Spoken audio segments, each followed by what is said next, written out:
Olá, seja muito bem-vinda, seja muito bem-vindo à nossa conversa com o psicólogo, nosso encontro de quarta-feira ao meio-dia. E hoje nós vamos conversar sobre um tema muito interessante, que é eu creio no mundo melhor? Não.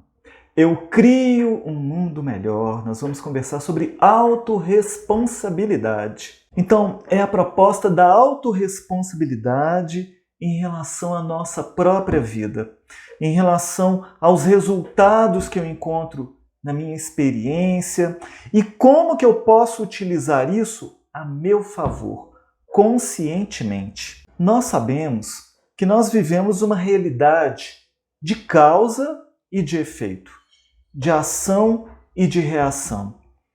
Só que a maioria das pessoas, elas vivem simplesmente reagindo às situações. Ou seja, as situações acontecem, elas não têm consciência das próprias escolhas e ficam reagindo àquilo que está acontecendo. Então, nós estamos sempre escolhendo, conscientemente ou inconscientemente. O problema é que quando nós fazemos escolhas inconscientes, a gente acha que a vida está nos dando aquilo. Mas nós muitas vezes fizemos escolhas inconscientes e estamos lidando com o produto, com o resultado das nossas escolhas, mesmo que no nível inconsciente. Então, a questão é, de qualquer maneira, eu terei que lidar com a consequência. Se eu escolho, se eu não escolho, se eu escolho conscientemente ou se eu escolho inconscientemente, o produto dessa decisão, eu é que vou ter que lidar com isso.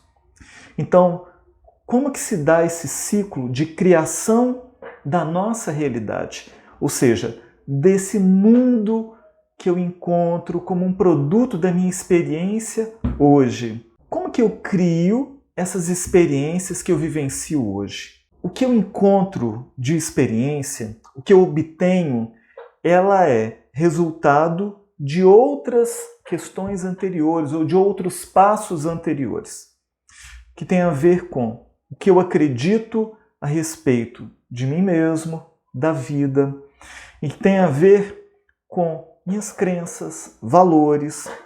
Então, existem filtros que são postos em relação à experiência que eu vou encontrar.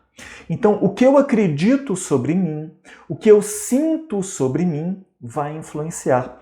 Porque conforme eu sinto ou acredito em relação a mim, tem a ver com as minhas ações, minhas atitudes, o que eu faço, o como eu vou agir, como eu vou me expressar diante das experiências e com relação às outras pessoas.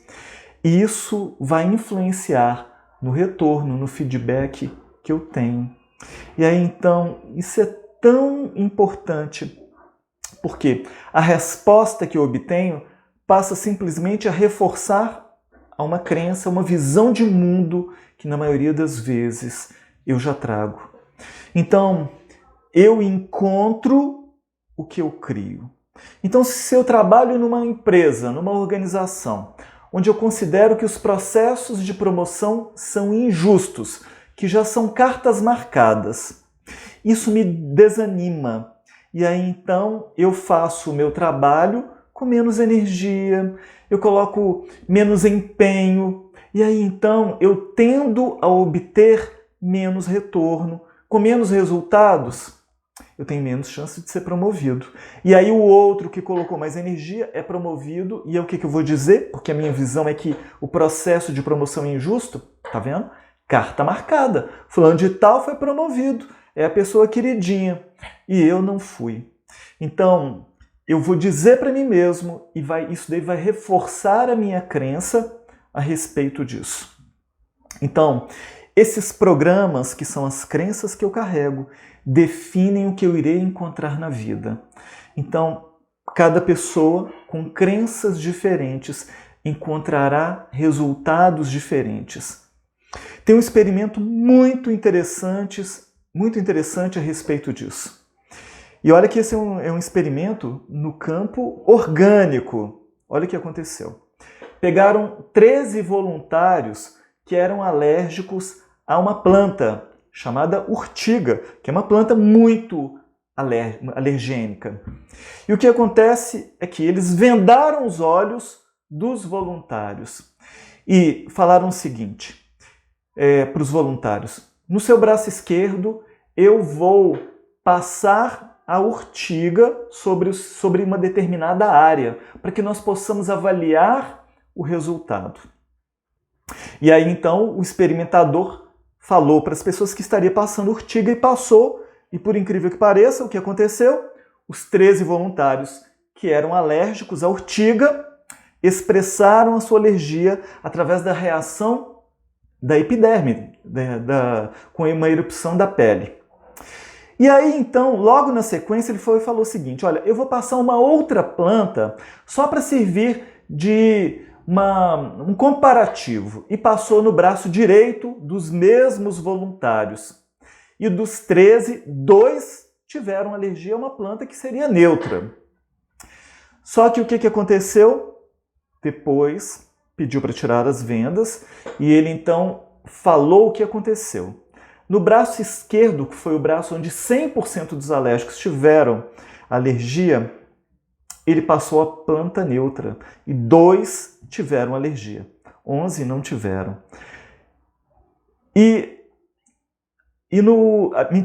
No braço esquerdo, que é o braço onde ele passou a planta neutra, mas ele falou que era a urtiga, 100% tiveram alergia. E no braço direito, onde ele passou a urtiga, mas ele falou que seria uma planta neutra, 2 tiveram a urtiga. Então, para a gente ver assim, o quanto a nossa mente, o quanto aquilo que a gente acredita influencia nas experiências que nós encontraremos. Então, isso daí vale organicamente também. É lógico que já se sabe que para processos de alergia existe um componente emocional muito forte, mas a gente vê que é um componente mental naquilo que se acredita. Tem outro experimento muito interessante, que foi feito com Martin Seligman, que é um dos pais da psicologia positiva, e de um outro pesquisador chamado Rosenhan. E o experimento, que foi repetido diversas vezes, ele propunha o seguinte, que é exatamente avaliar o quanto os profissionais da área de psiquiatria eles eram capazes de fazerem diagnósticos e distinguir entre os pacientes aqueles que têm insanidade ou os que têm sanidade. E olha que incrível esse experimento. 2 voluntários, um deles foi o Martin Seligman, eles se internaram num hospital psiquiátrico dizendo que tinham o seguinte sintoma, que eles ouviam sons, ouviam vozes, como se estivessem tendo uma alucinação auditiva. É um quadro grave, geralmente está associado a quadros de esquizofrenia, na maioria das vezes. Acontece que o outro, que foi o Rosenhan, ele trazia um sentimento prévio de que essa questão de hospitais psiquiátricos não eram instituições boas, aquela visão da instituição total, né, a visão do Foucault. Mas acontece que o Seligman, ele tinha uma visão mais aberta e ele foi aberto a passar pela experiência. Os 2 passaram alguns dias no hospital e o que acontece é que cada um sendo internado em hospitais psiquiátricos semelhantes, com quadros semelhantes, saíram de lá com experiências totalmente diferentes. Por quê? O Seligman, ele saiu de lá com a experiência de ter sido muito bem acolhido. Desde a secretária, fez uma excelente recepção, os médicos, os enfermeiros, todos o acolheram e trataram muito bem. Agora o Rosenhan, que já trazia previamente o sentimento de que ele seria maltratado naquela instituição, adivinha o que aconteceu? Ele se sentiu completamente maltratado. Então, como que 2 pessoas passando por uma mesma experiência tiram resultados tão diferentes um do outro. Como é que pode acontecer isso? Então, logicamente, a forma como cada um se expressou, aquilo que cada um ofereceu ali, porque estavam tendo contato com pessoas, deve ter estimulado também, e mais ainda os filtros que cada um carregava diante daquilo que esperava encontrar. Olha que interessante, né? Cada um criando ali uma realidade diferente em situações semelhantes.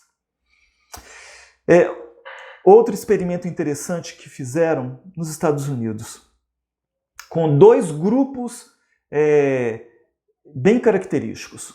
Um grupo de pessoas que haviam ganhado o prêmio da loteria, um prêmio milionário. Eles queriam avaliar o cérebro dessas pessoas, o quanto de diferente ficava o cérebro delas, né, e por quanto tempo. E sabe o que descobriram? Que as pessoas que ganharam na loteria ficaram com o cérebro funcionando de um jeito diferente. Um derramamento de neurotransmissores. Eles ficaram muito contentes por terem ganhado o prêmio. Mas sabe o que acontece? Depois de 8 semanas, foi verificado que o cérebro deles voltou aos mesmos patamares de antes de terem ganhado o prêmio. E fizeram o mesmo experimento com pessoas que haviam sofrido um acidente severo, com lesão na medula espinhal, e perderam os movimentos, se tornaram paraplégicos. O que aconteceu com elas? O cérebro delas também sofreu um rebaixamento semelhante a uma depressão por 8 semanas, e depois de 8 semanas a maioria deles voltaram aos mesmos patamares de antes. Ou seja, em uma situação ou em outra, houve uma psicoadaptação. Então, para mais ou para menos, houve uma psicoadaptação diante disso. E aí, então, porque a gente está falando de criar a realidade, e estamos falando também de crenças, estamos falando da forma como a gente se porta diante das situações. A psicologia, que tem diversas abordagens, tem uma abordagem muito legal, muito enriquecedora, que é a psicologia positiva, que traz um enfoque muito positivo na saúde, na alegria, na felicidade, na esperança, na qualidade das relações, nas qualidades pessoais, nos valores de caráter, nas virtudes, aplicado aos diversos locais onde as pessoas se encontram, sejam no trabalho, nas escolas, nas empresas, nas relações familiares, afetivas, na comunidade, nas sociedades. E então, traz uma visão muito interessante do quanto que a postura das pessoas em relação à vida influenciam naquilo que elas encontram da vida. Porque todo mundo, logicamente, todas as escolhas que a pessoa faça, aquilo que ela busca, aquilo que ela diga, no fundo, mesmo que ela se atrapalhe muito com aquilo que ela está fazendo, em essência, ela acredita que aquilo vai trazer felicidade para ela. Mesmo que depois ela tenha que refazer esses caminhos, mas naquele momento ela acredita que aquilo de alguma forma poderá trazer felicidade para ela. Mas então, o próprio Seligman, em 2002, isso daí está presente num livro dele que ele fala sobre a felicidade, ele vem trazer alguns pontos que orientam, que são os pontos que ele encontrou em comum nas pessoas que vivenciam a felicidade autêntica. Ou seja, o foco na felicidade. Um mundo melhor tem a ver com a pessoa se sentir feliz neste mundo, logicamente. E ele trouxe o quê? As pessoas que sentem e expressam a gratidão, aquelas pessoas que são mais otimistas em relação ao seu futuro, aquelas pessoas que não ficam se comparando com outras pessoas, aquelas pessoas que são mais solícitas, que têm gestos de gentileza, de cordialidade, de cortesia com os outros, aquelas pessoas que dedicam tempo para cultivar relações sociais, relações familiares, com amigos. São pessoas também mais felizes. São aquelas pessoas também que conseguem desenvolver estratégias para lidarem com as dificuldades. São pessoas que, por consequência, terão um grau maior de resiliência, se manterão mais inteiras, mesmo diante das experiências difíceis da vida. Aquelas pessoas que sabem perdoar, as pessoas que buscam as experiências de flow. Sabe o que é a experiência de flow? É aquela experiência quando a gente se conecta muito a uma coisa e que a gente assim coloca tanta energia, a gente foca tanto naquilo que a gente não vê o tempo passar. A gente se coloca por inteiro naquilo.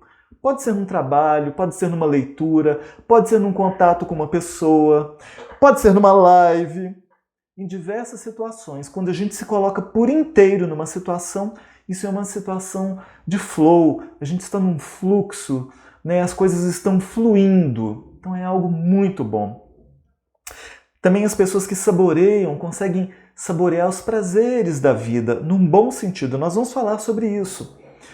As pessoas que conseguem se comprometer com seus objetivos, as pessoas que cultivam espiritualidade, e as pessoas que cultivam a saúde.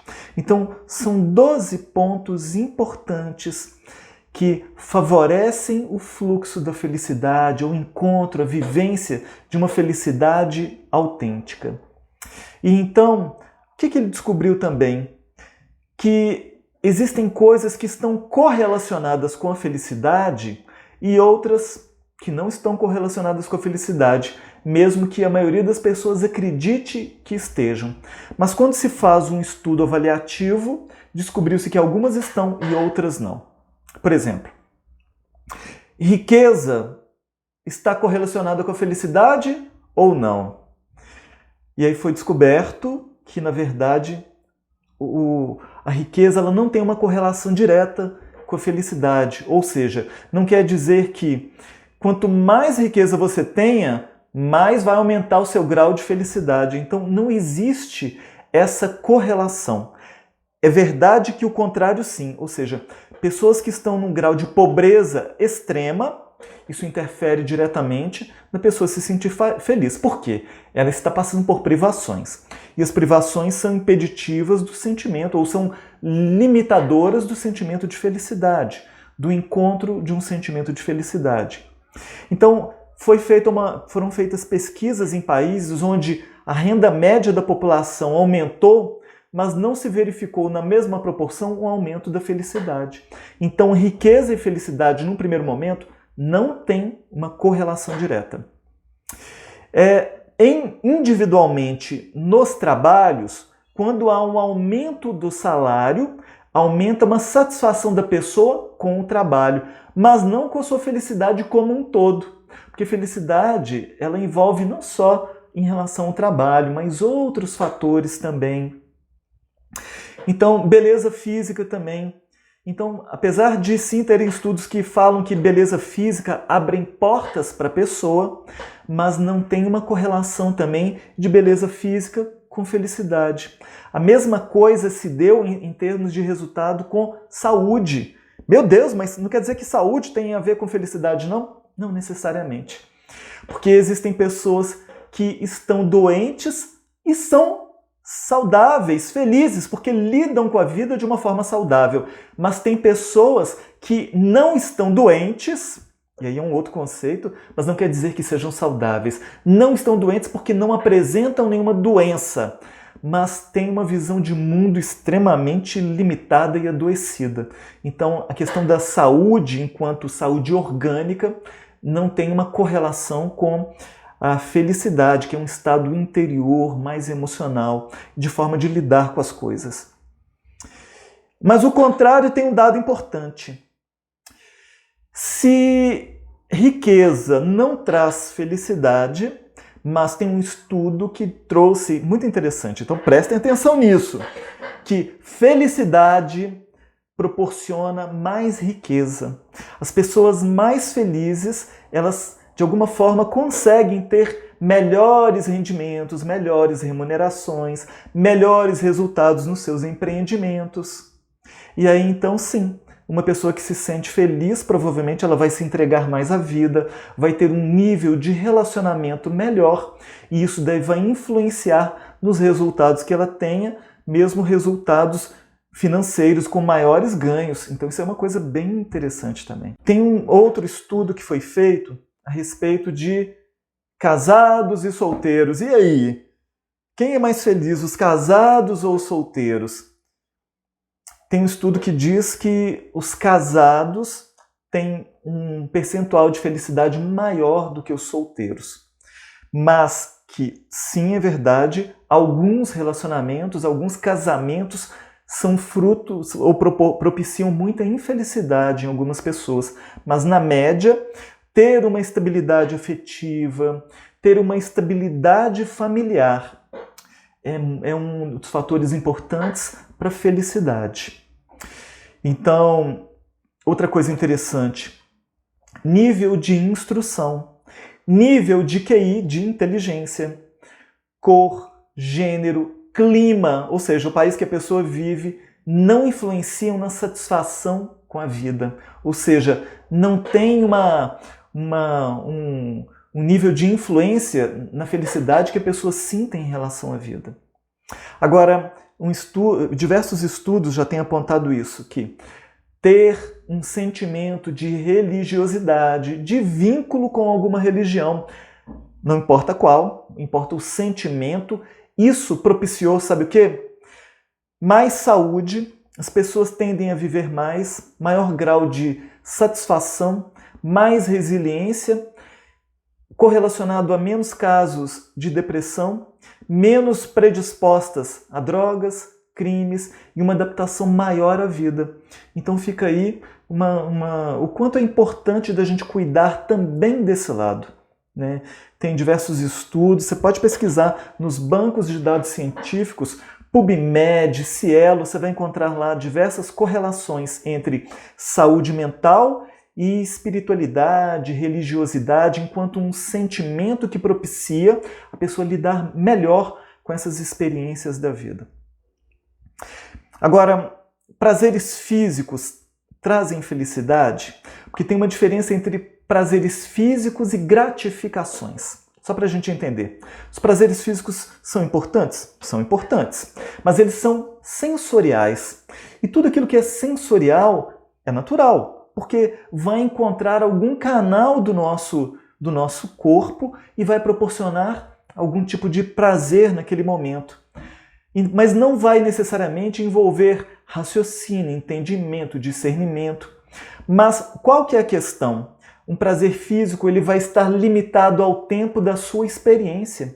Ou seja, passou aquela experiência, acabou. Agora, existe um outro tipo de prazer que está num outro nível, que é o das gratificações. Deixa eu só ver aqui. A Bookshow News diz o seguinte: a minha religião e minha Bíblia, me sinto bem lendo ela e me tira muitas dúvidas. É isso aí. A Bíblia é um dos livros sagrados, assim como outros, a Torá, né? Diversos livros que cada um, de acordo com a sua crença, se vincula, vivencia isso, vai trazer um entendimento para determinados temas que às vezes a ciência não explica, às vezes a filosofia não explica, às vezes a psicologia não explica, às vezes a religião vai trazer um conhecimento que vai atender naquele momento. Então, mas tem as gratificações, e as gratificações são algo que nos trazem também prazer, mas num outro nível de envolvimento. Elas vão durar mais do que os prazeres sensoriais, e elas exigem esforço, exigem determinadas habilidades e exigem um envolvimento. E aí, então, que tipo de situação são essas?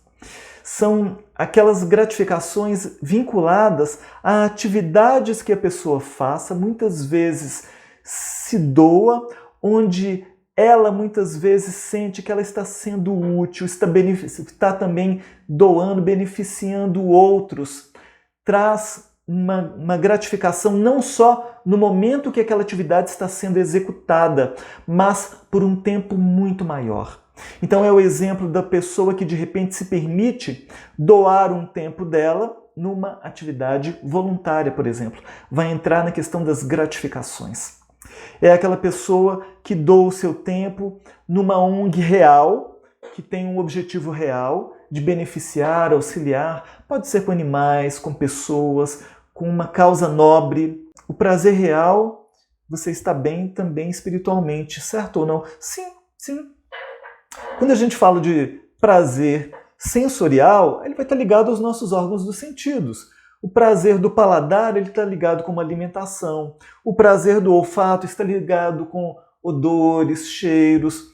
O prazer das sensações do toque, ligados ao toque, visuais, a experiência visual auditiva, uma música. São prazeres importantes também.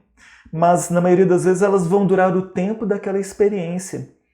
Então, quem se vincula a uma questão de espiritualidade, muitas vezes pode sentir um outro tipo de prazer num nível diferente. Sim, verdade. E foi estudado, assim, uma certa fórmula da felicidade, onde se diz o seguinte, que a felicidade ela é o produto dos limites que a pessoa traz com as circunstâncias que ela vivencia, mas o controle voluntário das experiências, ou seja, a vontade, a energia que ela coloca. Então, sim, todos nós vivenciamos um certo limite. Nós temos limites orgânicos, corporais, de saúde, de energia, que pode ser de alguma forma modificado dependendo do estímulo que eu me dê, do cuidado que eu tenho com a minha saúde, com o meu corpo. Mas eu tenho certos limites de tempo e por aí vai. As circunstâncias também do momento, a minha condição desse momento, a minha saúde deste momento, mas o percentual grande que vai entrar no que vai definir a minha felicidade tem a ver com minha vontade, tem a ver com o meu controle voluntário das coisas, a quantidade de energia que eu coloco para buscar encontrar alegria, prazer, felicidade, de me trabalhar, de me sentir mais saudável, de estar mais saudável. A Bookshow News diz o seguinte, quando você ajuda uma pessoa verdadeiramente de coração, você sente um prazer fora do comum. Sim. Eu sou muito apto a falar de tarefas voluntárias, porque eu faço tarefas voluntárias continuamente desde os meus 17 anos de idade, nunca cessei de fazer. É algo que eu sinto um prazer muito grande em fazer, uma alegria muito grande. Você doar uma hora, duas do seu tempo semanal, de acordo com as suas possibilidades, para algo que vai beneficiar outras pessoas sem você precisar de esperar nada em troca. É algo assim que faz muito bem. E para isso já existem grupos organizados para isso, ou tem pessoas que acabam se mobilizando para fazerem os seus próprios grupos. Traz uma felicidade muito grande poder ter esse tipo de experiência. Né? Mas então, dentro desse processo, dentro dessa fórmula que busca se colocar na visão da psicologia positiva, que é algo interessante, mas eu não vejo isso de uma forma tão determinante quanto se coloca com os percentuais como se buscou colocar. Por quê? Se coloca assim, os seus limites estabelecidos, onde vão entrar ali também a questão orgânica, mas os estudos novos vêm trazendo que nós também influenciamos até no nosso DNA. O estudo que a gente viu da resposta à urtiga fala do quanto que a nossa mente influencia.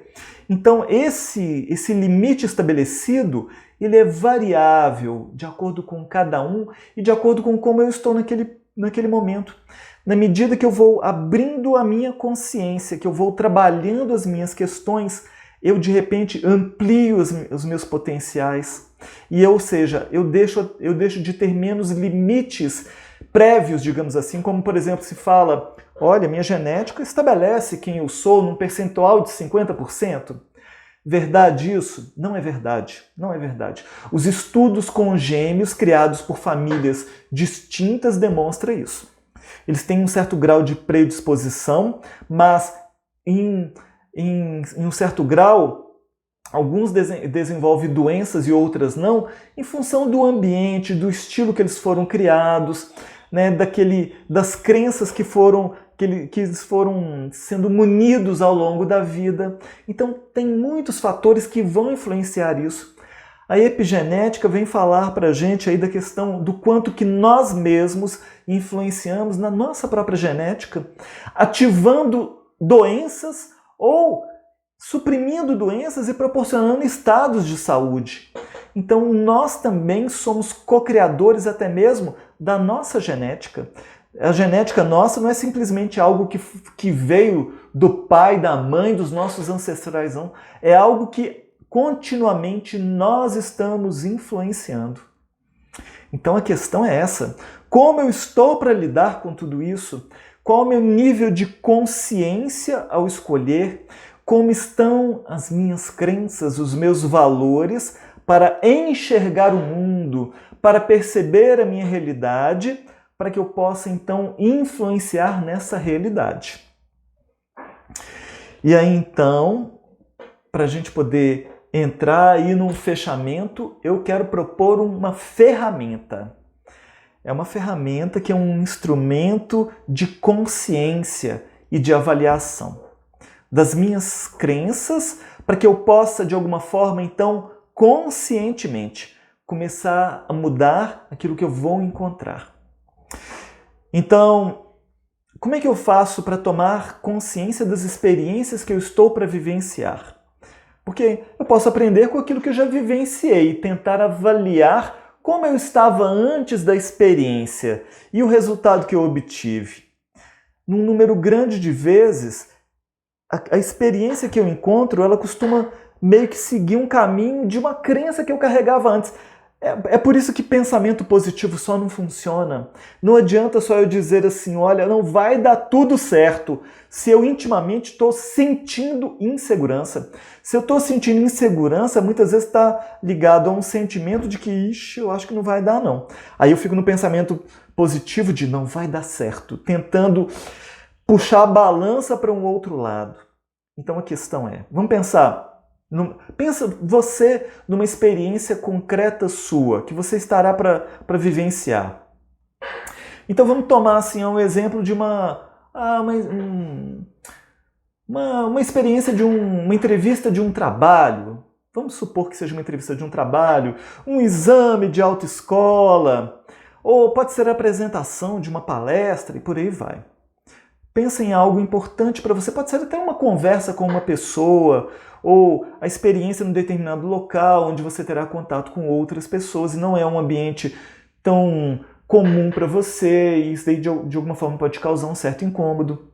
Então faça o seguinte, antes de ir para essa experiência, pega um papel, uma caneta e escreva. Escreva o que você sente que vai acontecer. Escreva, não é o que você quer que aconteça. Porque o que você quer que aconteça, você vai escrever o seu mundo idealizado. Tenta acessar o que você sente que realmente é o que vai acontecer. O que está mais disposto. O que você quer é lógico, você quer o melhor. Mas o que você sente que vai acontecer? O que você espera que você vai encontrar neste ambiente? O que você acredita que será o retorno das pessoas e do ambiente? Por quê? Por que é importante fazer isso? Depois de você escrever, volta no que você escreveu e avalia o que está escrito. Porque dentro do que está escrito você vai conseguir perceber como está a sua crença a respeito daquilo, como está o seu nível de preparo para lidar com aquilo. Por quê? Na medida que você consegue compreender isso, você pode, se der tempo para essa experiência já mais imediata, modificar. Ou seja, se preparar melhor, lidar melhor com algo que possa fugir do seu controle, para que você então tente lidar melhor e encontrar um desfecho diferente, para que você possa escrever de um modo assim mais tranquilo, um desfecho melhor, mais feliz, mais interessante. Book Show News diz o seguinte, quer dizer, o que eu acredito vem dos outros? Se nós estivermos falando das crenças que eu carrego, as crenças que eu carrego, elas vão sendo inseridas desde antes do meu nascimento. Na vivência, nas experiências dos meus pais, da mãe, principalmente durante a gestação, mas a partir do nascimento, mãe, pai, de todas as pessoas que conviveram no meu ambiente, na minha formação, o meu ambiente cultural, histórico. Tudo isso vai influenciando nas minhas crenças num primeiro momento. Depois de um tempo, eu passo a ter a liberdade de voltar, rever as crenças, tomar consciência delas e atualizá-las ou modificá-las de acordo com a minha necessidade. Porque muitas crenças são limitantes. Muitas crenças vão fazer com que eu chegue num ponto onde eu vou esbarrar com um limite e não vou conseguir passar dali, a menos que eu reedite essa crença, a menos que eu modifique a minha compreensão a respeito dessa crença e me permita viver experiências que eu confirme que exista um patamar diferente, um horizonte mais amplo, e aí essa nova experiência ajuda a reeditar e confirmar uma crença nova em mim. Quem não teve a oportunidade de ver, tem uma live nossa, pode pesquisar aí depois lá no IGTV, uma live só sobre crenças, que a gente fala sobre isso.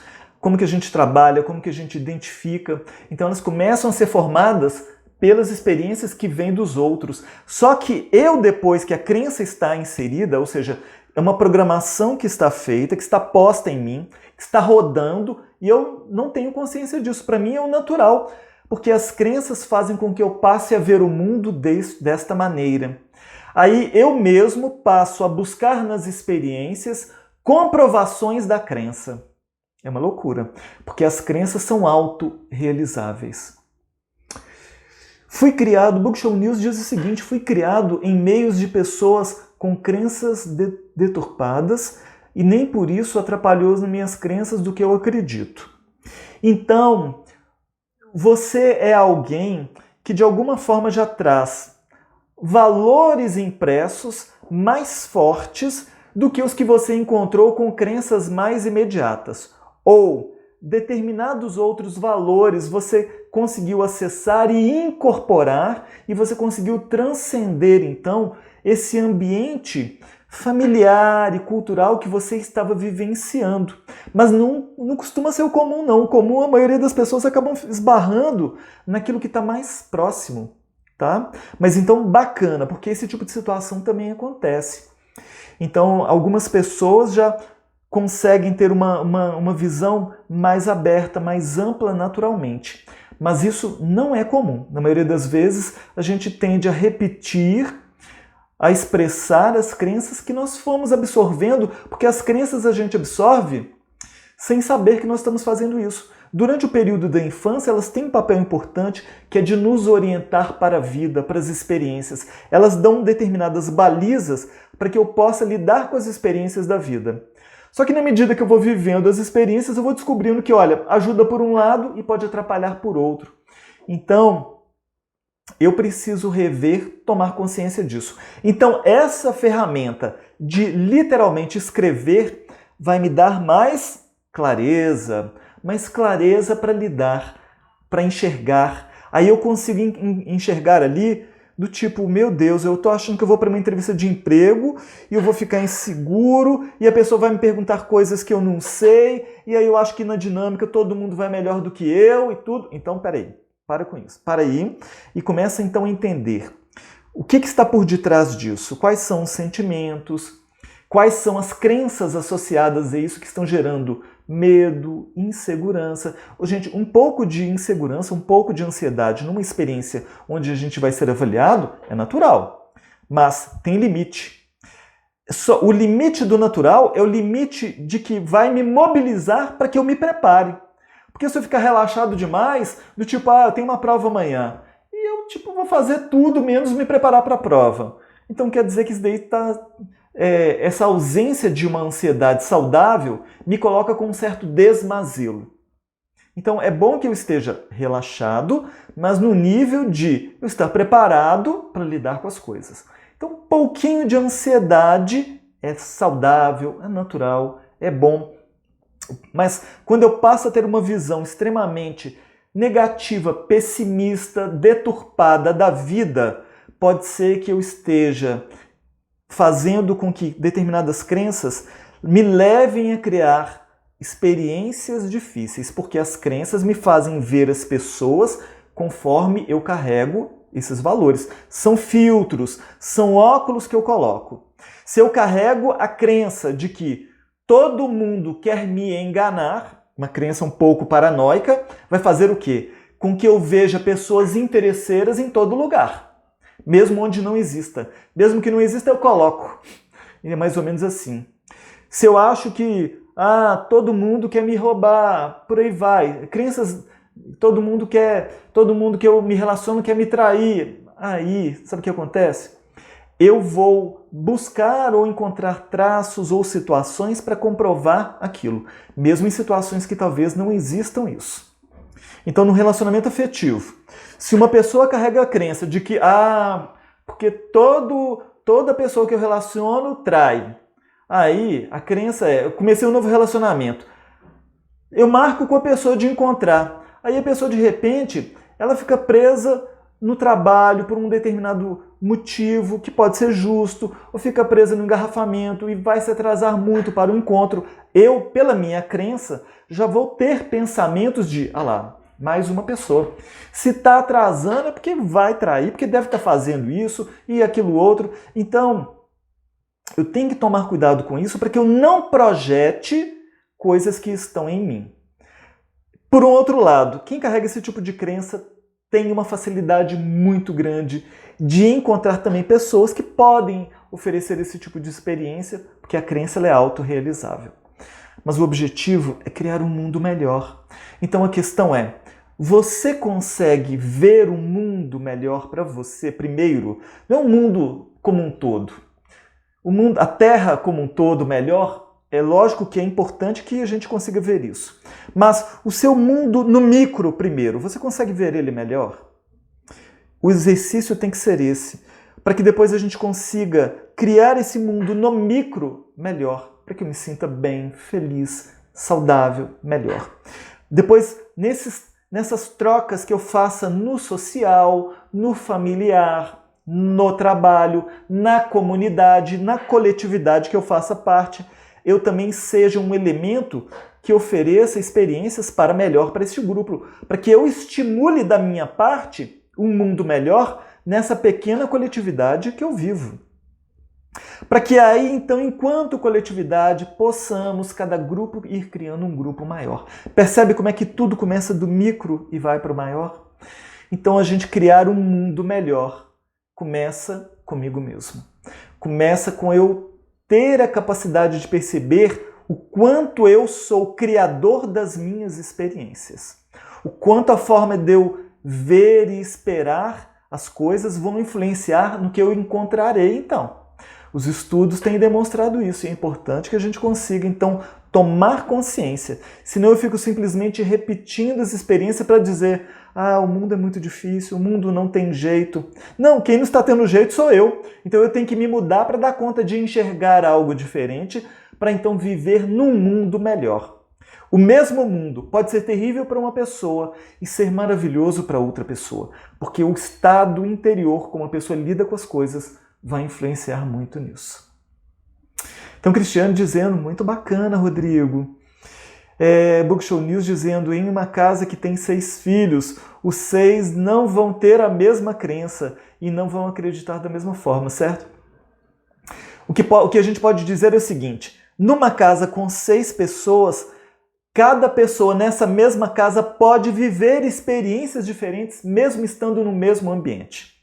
Porque a forma como cada um vai interpretar aquilo ali é o que vai influenciar. E aí, então, pode ser que eu encontre pessoas que tenham crenças semelhantes às minhas, e aí eu vou falar assim, tá vendo? Falando de tal, pensa como eu, vê o mundo do mesmo jeito. Aí eu vou me sentir feliz, porque a gente busca afinidades, mas tem algumas afinidades que podem ser boas, vamos puxar para cima. Outras afinidades podem me manter embaixo.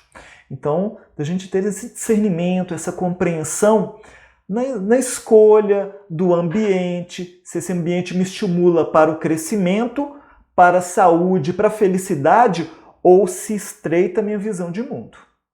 Então é importante a gente ter essa consciência também, porque muitas vezes eu encontro pessoas que vão pensar como eu só para reforçar. Eu não vou estar aberto a algo nada diferente e vou buscar pessoas que pensam exatamente como eu. Meio que funcionamento do tudo ou nada. Ou pensa como eu, ou então nem me relaciono.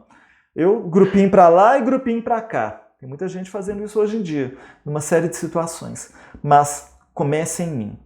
O importante é a gente buscar a nossa própria autonomia para que, independente do ambiente em que eu esteja, eu consiga transcendê-lo de forma mais saudável. Se o mundo não tem estado tão saudável assim, que eu crie uma visão saudável de mundo, que eu crie posturas saudáveis de mundo, para que eu seja a saúde no mundo. Então, que cada um de nós façamos esse papel, façamos essa parte. Ao invés de eu ficar só esperando, quando o mundo estiver bem, quando o mundo estiver saudável, quando o mundo for feliz, começa por mim. Então, que eu ativamente faça a minha busca, o meu movimento, a minha mudança de mentalidade, para que eu possa encontrar, então, esse mundo fora que começa dentro de mim. Então, a Rosana diz o seguinte: te conheci há pouco tempo, estou gostando muito dos seus ensinamentos. Obrigado, Rosana. Nos acompanhe nas lives. Tenho também um canal no YouTube que tem outros materiais além desses aqui que a gente conversa aqui nas lives. Eu tenho um livro também muito bacana, lançado pela editora do Folk, que é o Conecte-se a Você, que tem um conteúdo que tem tudo a ver com isso que nós estamos conversando aqui. Tá? Então, Book Show News diz o seguinte: mas só vai lhe manter embaixo se você não tiver uma estima trabalhada. Sim, uma estima que está ligada à mentalidade, que está ligada ao movimento que eu faço. Uma boa autoestima, ela é um sistema imunológico do nosso psiquismo. Uma pessoa que tem uma boa autoestima, uma autoestima saudável, é uma pessoa mais habilitada para os enfrentamentos da vida, para lidar com as situações da vida de uma forma onde ela não vá se lesar nas experiências, ela vai se manter mais inteira, ela vai conseguir encontrar soluções melhores, ela vai dar respostas melhores por estar mais saudável. A Rosana diz o seguinte: tem uma mãe muito negativa, é uma grande mulher, mas que sofreu demais, mas que percebo que ela desestrutura o ambiente familiar com muita raiva, muito medo, etc. Então, às vezes acontece sim. Então, aí o exercício é nosso de estar com as pessoas que a gente ama, estar com as pessoas que nós temos que estar, mas colocando um certo filtro para que a gente dê o direito da pessoa estar mal e que a gente faça o nosso papel dentro do possível para que ela busque também saúde, mas que eu não me desestabilize com a desorganização do outro. Então é possível fazer isso daí também. Eu vou ter que encontrar recursos internos de lembrar que se minha mãe está agindo de uma forma negativa, se ela está com raiva, se ela está com medo, se ela está com mágoa, provavelmente ela é uma pessoa que está doente. A minha mãe é uma pessoa que eu amo muito, mas eu estou lidando com alguém que está doente. Então eu vou colocar filtros para que, se ela me disser algo que vai me afetar, me desagradar, aquilo não me afete tão diretamente, porque eu vou me lembrar que é alguém que está doente. É alguém que eu amo, é alguém que aquilo que diz é importante, mas que nesse momento que ela está dizendo é fruto da sua doença, do seu adoecimento. Se ela fosse saudável, ela teria uma visão de vida mais feliz, mais leve. Então, quem mantém mágoa é alguém adoecido. Quem está no estado de medo é alguém adoecido emocionalmente, mentalmente. A Rosana diz o seguinte: é um trabalho de muita consciência, paciência e firmeza. Sim. A Nilce diz o seguinte: conversa excelente, quanta sabedoria compartilhada, obrigada. Nilce, eu que agradeço muito, eu agradeço muito a você, a todos vocês que me acompanharam até aqui, que deram a sua contribuição, todos vocês que têm acompanhado e que têm curtido esse conteúdo. Depois vão lá, dê um like para que o Instagram possa entregar para mais pessoas.